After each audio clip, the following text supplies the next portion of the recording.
Hello नमस्ते साथीहरू। आज म फेरि एउटा नयाँ भिडियो लिएर आएको छु। आज म यो भिडियोमा तपाईहरुलाई एसआइपी इन्स्टलमेन्ट पेमेन्ट कसरी गर्ने बारे सम्पूर्ण जानकारी दिन गइरहेको छु अनि एसआइपी रजिस्टर गरेपछि साइन अप कसरी गर्ने बारे पनि भन्न गइरहेको छु म। सो यो भिडियोलाई पुरै हेरिदिनु होला अनि स्किप नगरिकन हेर्नु होला किनभने म यो भिडियोमा राम्रो पोइन्टहरु बताउन गइरहेको छु। अनि तपाईहरुले मेरो यो भन्दा पहिलाको भिडियो हेर्नु भएको छैन भने सो प्लिज त्यो पहिला हेरिदिनु होला किनभने त्यो भिडियोमा मैले एसआइपी रजिस्ट्रेसन कसरी गर्ने बारे सम्पूर्ण विस्तार रूपमा बताएको छु। अनि त्यो हेरेपछि यो भिडियो अलि तपाईहरुले राम्रोसँग बुझ्न सक्नुहुन्छ।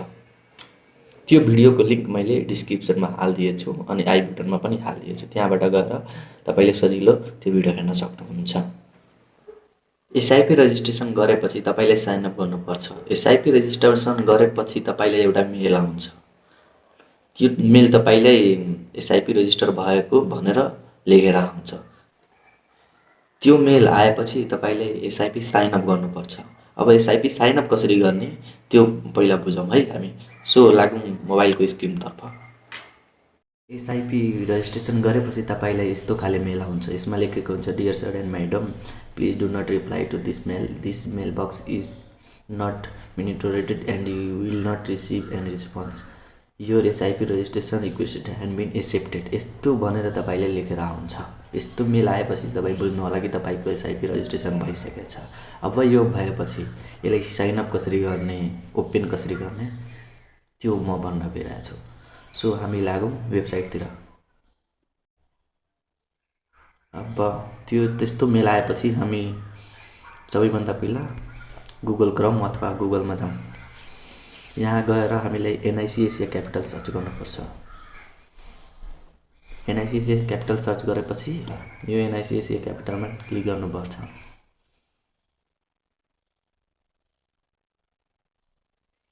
यहाँ क्लिक गर्दा अलि टाइम लिन्छ अनि ओपन हुन्छ अनि यस्तो ओपन हुन्छ। यस्तो ओपन भएपछि यहाँ क्लोज अल गरिदिनुपर्छ।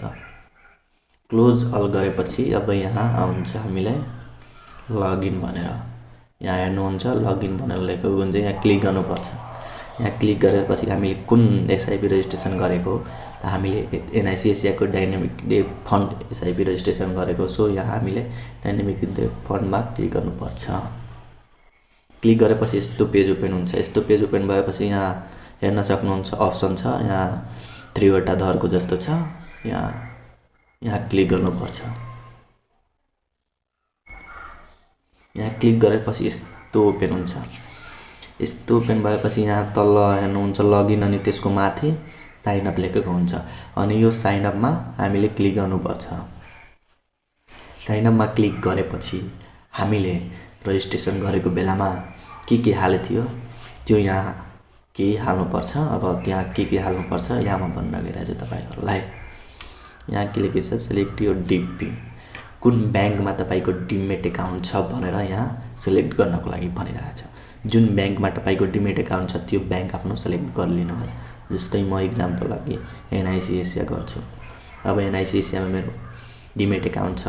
जस्तै मेरो सेवा लगइन गर्दा हाम्रो माथिल्लो भागमा कोड माग्छ ब्याङ्कको, त्यस्तै यहाँ कोड अनि त्यसको नाम लेखेको हुन्छ। त्यो हाल्नु छ सेम। अनि अर्कोमा यहाँ बायोडी नम्बर छ। यहाँ चाहिँ तपाईले डिमेट अकाउन्टको लास्टको 8 वटा अंक हाल्नुपर्छ। जस्तै मेरो शेयरमा हाल्नुहुन्छ लास्ट वटा अंक त्यस्तै। जस्तै म एक्जाम्पलमा हाल्छु 00 1 2 3 4 5 6। यो भयो मेरो 8 वटा डिमेटको लास्टको 8 वटा नम्बर। यस्तै हाल्नुपर्छ। जुन तपाईले रजिस्ट्रेसन गर्नु बेला हाल्नु भएको थियो त्यही हाल्नुपर्छ सेम। त्यो हालेपछि यहाँ आफ्नो नेम हाल्नुपर्छ। यहाँ आफ्नो नेम हाल्नुपर्छ। जुन रजिस्ट्रेसन गर्ने बेला हाल्नु भएको थियो त्यही नेम हाल्नुपर्छ। फेरि यहाँ डेट अफ बर्थ हाल्नुपर्छ। कन्ट्याक्ट नम्बर हाल्नुपर्छ। यहाँ पनि कन्ट्याक्ट नम्बर। यहाँ युजर नेम जुन तपाईले रजिस्ट्रेसन गर्नु बेला युजर नेम एउटा हाल्नु भएको थियो त्यो युजर नेम यहाँ हाल्नुपर्छ। बुझ्नु भयो? त्यही युजर नेम यहाँ हालेपछि यहाँ सिटिजन नम्बर हाल्नुपर्छ।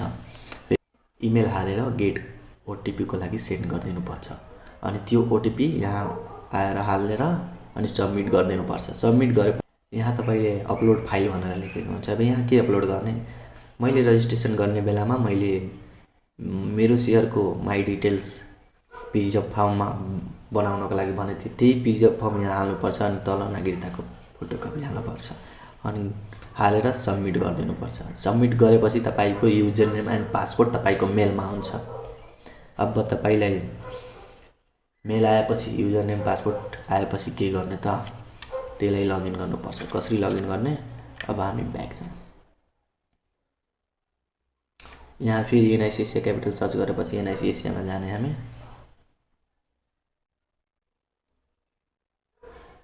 अनि यहाँ क्लोजल फेरि हाल्ने, लगइनमा फेरि थिच्ने, डाइनामिक इडेड फन्डमा फेरि थिच्ने अनि यहाँ थिचेपछि यहाँ लगइनमा थिच्नुपर्छ। अब जुन आएको छ तपाईँको मेलमा युजर नेम एन्ड पासवर्ड त्यही यहाँ हाल्नुपर्छ। मेरो यो जस्तै मैले हालेँ अनि ओपन भयो। तपाईँको हाल्दा चेन्ज गर्नलाई भन्छ युजर नेम एन्ड पासवर्ड, तपाईँ चेन्ज गर्न सक्नु। पासवर्ड चेन्ज गर्नलाई भन्छ युजर नेम, सरी है युजर नेम भन्दैन, त्यो पासवर्ड चेन्ज गरेर त्यसलाई सेभ गरेर राखिहाल्नु होला अनि त्यहीबाट लगइन गरेर यहाँ तपाईँ हेर्न सक्नुहुन्छ। अब चाहिँ कुरा आयो पेमेन्ट चाहिँ कसरी गर्ने, एसआइपी इन्स्टलमेन्टको पेमेन्ट चाहिँ कसरी गर्ने। अब यहाँ अप्सनमा क्लिक गर्नु होला। यहाँ तपाईँ हेर्न सक्नुहुन्छ एसआइपी भनेर लेखेको हुन्छ, एसआइपीमा क्लिक गर्नु होला अनि एसआइपी यहाँ पेमेन्ट चाहिँ यहाँ पेमेन्टमा क्लिक गर्नु होला। पेमेन्टमा क्लिक गर्दाखेरि यहाँ तपाईँको आइहाल्छ यस्तो आइहाल्छ तपाईँको। अनि आएपछि यहाँ लोड भन्छ, यहाँ लोड गर्नुहुन्छ भने तपाईँको इन्स्टलमेन्ट्स ड्यू छ कि छैन हेरेर हुन्छ। ड्यू छ भने यहाँ यस्तो आउँछ। लोड गरेपछि तपाईँको प्रोसिड फर पेमेन्टको लागि जानुपर्छ। प्रोसिड फर पेमेन्ट जाँदाखेरि तपाईँले यहाँ पहिला सिलेक्ट गर्नुपर्छ ड्यूमा अनि ड्यूमा सिलेक्ट गरेपछि प्रोसिड फर पेमेन्ट जानुपर्छ। यहाँ तपाईँले अनलाइन पेमेन्ट गर्ने अप्सनहरू आउँछ। यहाँ अप्सनमा ई सेवा पनि आउँछ, म डेस्कटप साइडमा गरेको छैन, यता एनआइसीको उता छ। ई सेवामा क्लिक गरेर ई सेवाबाट पनि गर्न सक्नुहुन्छ, खल्तीबाट पनि गर्न सक्नुहुन्छ, कनेक्ट आइपिएसबाट पनि गर्न सक्नुहुन्छ।